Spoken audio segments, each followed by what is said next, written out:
If you're new to our channel, don't forget to hit the subscribe button. So when you do your own composting, you can add many things to it, like this corn we unfortunately did not eat. You also can, many of us are getting takeout now to our homes or picking up.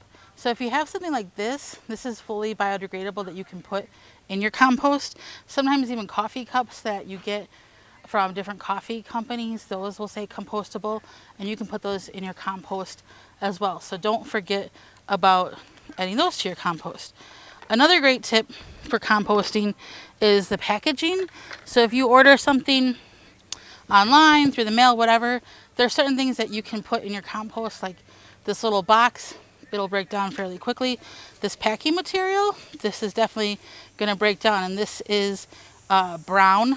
If you're doing green versus brown composting, this is a nice brown that you can add to your compost. So don't forget that there's other things that you can add to your compost that may just be delivered or brought right to your door. Another thing you can compost is these egg cartons, the cardboard or whatever you want to call this. This is very biodegradable. So if you ever get a food container or something that is made out of this, like compressed whatever, don't forget that you can certainly compost that. And even brown paper bags, that's a good compost material as well. So you can definitely think about what you're composting. I even will oftentimes, if I just use some paper towel to wipe up some water or something, I will add that to the compost. Just make sure you're not adding any bones, any meat, especially if you live in the city. That could attract different animals that you likely don't want near your compost bin.